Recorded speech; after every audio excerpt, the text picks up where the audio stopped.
Hello दोस्तों, मैं आशा करता हूँ कि आप मस्त होंगे और स्वस्थ होंगे और आपकी अच्छी सेहत के लिए शुभकामना भी करते हैं। चलिए, ये नाइन्थ क्लास का ये एक टॉपिक से हमारे आसपास के पदार्थ, मैटर इन आवर सराउंडिंग्स। ठीक है, ये चैप्टर काफ़ी ही अच्छा है। आपके कॉम्पिटिटिव एग्जाम में यहाँ से 100% है, पूछा ही जाता है। तो मेरे भाई, इसके बाद एक भी क्वेश्चन आपका छूटेगा नहीं, बस अंत तक आप बने रहिएगा। तो चलिए शुरू करते हैं। पहले देखिए स्टूडेंट, आप क्या कीजिएगा, आप इसको पॉज कीजिएगा। पॉज करने के बाद क्या कीजिएगा, आप खुद बनाने के पहले प्रयास कीजिएगा।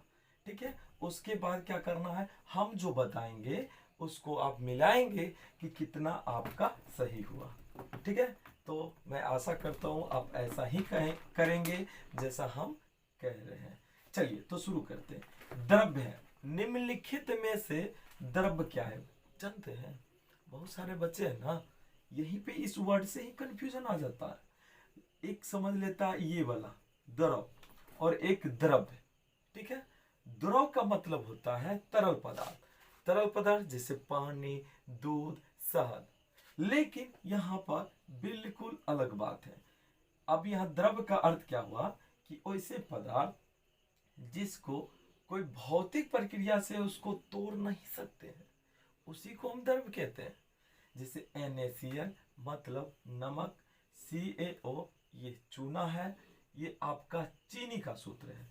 और इनमें से सभी, तो ये सभी पदार्थ को आप किसी भी भौतिक प्रक्रिया से तोड़ नहीं सकते हैं। ठीक है, इसलिए एक द्रव्य पदार्थ होते हैं। और इनमें से सभी ऑप्शन सही है, यानी इसका ऑप्शन डी होगा। ठीक है, अब आइए नेक्स्ट क्वेश्चन। भौतिक गुण के आधार पर पदार्थ कितने प्रकार के होते हैं? तो भौतिक गुण के आधार पर पदार्थ 3 प्रकार के होते हैं, ठोस, द्रव और गैस। यानी कि इसका ऑप्शन क्या हो जाएगा, बी हो जाएगा, ठोस, द्रव और गैस। थर्ड क्वेश्चन देखिए, मानव शरीर में लगभग कितना परसेंट जल होता है? ये सबको पता होगा क्योंकि सबके पास अपना एक शरीर है, और शरीर के बारे में इतना भी ज्ञान ना हो ये तो अच्छी बात नहीं है। तो देखिएगा, कहीं आपका रेंज में होगा 65 से 70% भी रहता है, लेकिन आपका 70% इसका आंसर सही है। कौन सा पदार्थ तीनों अवस्था में रहता है? बड़ी मजेदार क्वेश्चन है, थोड़ा सा ध्यान से देखिएगा। जल, कपूर, आयोडीन, नेपथलीन। तो इसका ऑप्शन क्या हो जाएगा, जो तीनों अवस्था में रहता है, मतलब ठोस, द्रव और गैस। तो इसका ऑप्शन क्या होगा, जल।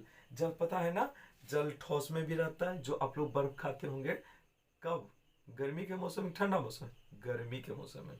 उसके बाद एक होता है द्रव, जो हम लोग पानी पीते हैं। और गैस, जब हम उसको गर्म करते हैं तो क्या होता है, वाष्प बनता है। तो ये 3 रूप में होते हैं, ठोस, द्रव और गैस। ठीक है, तो इसका आंसर क्या हो जाएगा, जल। और देखिए भाई, कपूर, आयोडीन, नेपथलीन, ये 2 रूपों में होता है, ये 3 रूप में नहीं होता है, सिर्फ 2 रूप में होता है, कपूर, आयोडीन, नेपथलीन। सर कौन से 2 रूप होता है? अरे भाई मेरे, ये दोनों जो होता है ना, ठोस और गैस, ये 2 रूप होता है, ठोस और गैस। मतलब ठोस होता है, जब इसको गर्म करोगे तो डायरेक्ट क्या होगा, गैस बन जाएगा, द्रव नहीं होगा। बाकी जितने भी पदार्थ है, पहले उसको गर्म करोगे तो फिर वो लिक्विड फॉर्म में जाता है, फिर टेम्परेचर दोगे तो फिर वो वेपर फॉर्म हो जाता है, फिर वो गैस बन के वायुमंडल में उड़ जाता है। समझे? तो ये 2 रूप में होता है, कपूर, आयोडीन, नेपथलीन। हाँ, एक और बात, ये तीनों पता है ऊर्ध्वपातित पदार्थ कहलाते हैं। अब ऊर्ध्वपातित पदार्थ सर क्या होते हैं? जो गर्म करने पर, जिस पदार्थ को गर्म करने पर वो डायरेक्ट गैस बन जाता है, द्रव में नहीं, सीधे गैस बन जाता है, तो क्या कहलाते हैं, ऊर्ध्वपातित पदार्थ। ठीक है, आइए, गंधक प्रकृति में किस रूप में होते हैं? गंधक जो होते हैं वो प्रकृति में तीनों रूप में होते हैं, ठोस में भी होता है, द्रव में भी होता है और गैस में भी होता है। ठीक है, हाँ, गंधक जानते हैं, वही सल्फर। सल्फर, इसका S8 होता है, इसका सूत्र। एक बात जानो, हम देखते हैं अक्सर स्टूडेंट को अगर एक क्वेश्चन पूछते हैं कि बताओ सल्फर का सूत्र क्या होता है, तो बहुत सारे बच्चे एस बोल देते हैं। अरे भाई एस तो संकेत है ना, सूत्र तो S8 होता है। जैसे हाइड्रोजन का सूत्र H2 होता है, ऑक्सीजन का सूत्र O2 होता है। आप ध्यान रखेंगे, O ऑक्सीजन का संकेत है, H हाइड्रोजन का संकेत है, S सल्फर का संकेत है, ना कि सूत्र है। तो अगर सल्फर का सूत्र पूछेगा तो S8 बोलिएगा, हाइड्रोजन का सूत्र H2 बोलिएगा, ऑक्सीजन का सूत्र O2 बोलिएगा। ध्यान रखना इस बात को, छोटी छोटी बात भी बच्चे फंस जाते हैं। जैसे अगर आपसे पूछेगा फास्फोरस का सूत्र बताइए, तो फंस जाते हैं बच्चे। P4 होता है। क्या होता है? P4 होता है। ठीक है, देखिए मेरा ना आवाज़ थोड़ा सा फंसा हुआ, इसलिए उतना अच्छा आवाज़ नहीं लगेगा, क्योंकि अभी हम खांसी में है।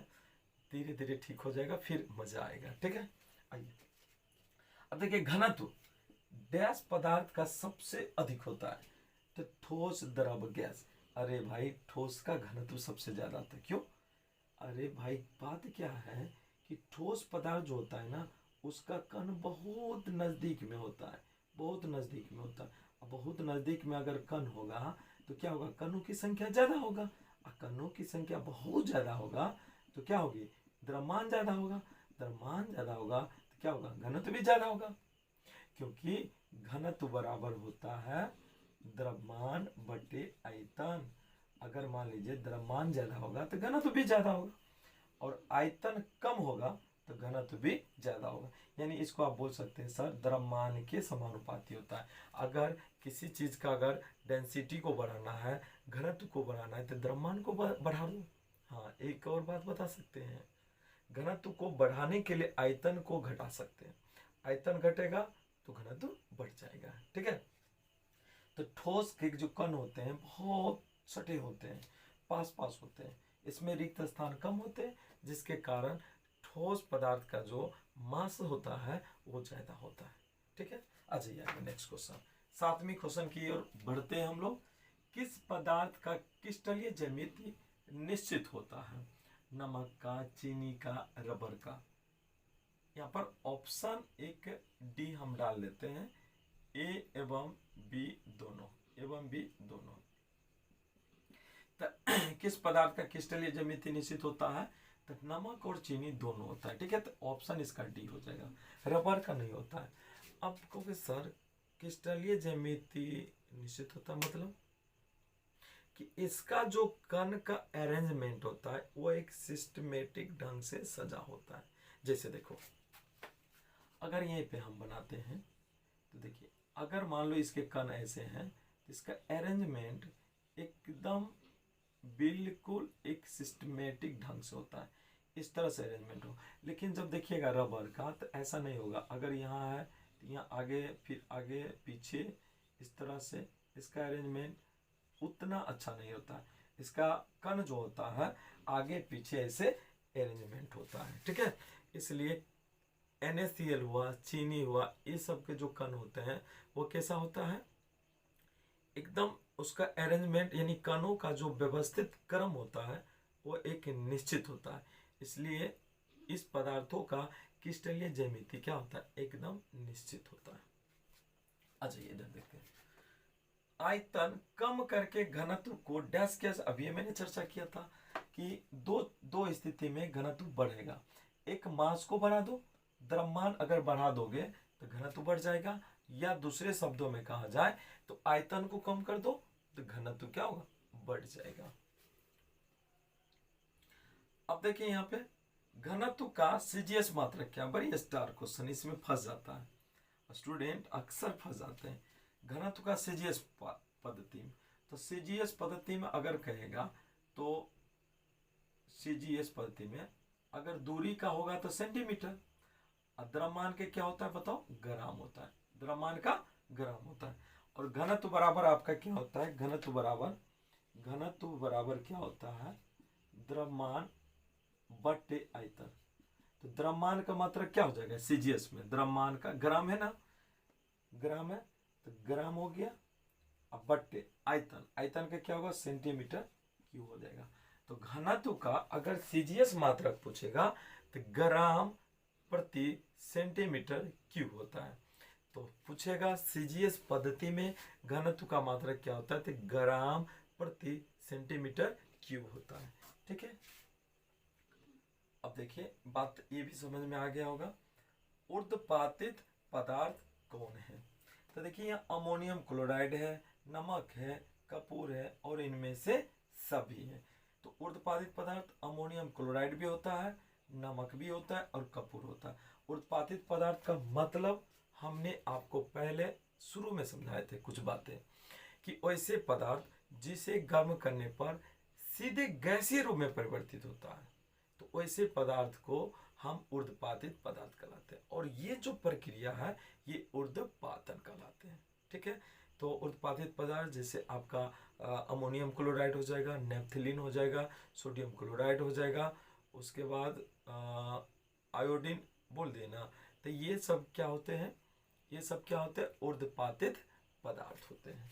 ठीक है, तो यहाँ पे ऑप्शन क्या हो जाएगा, इनमें से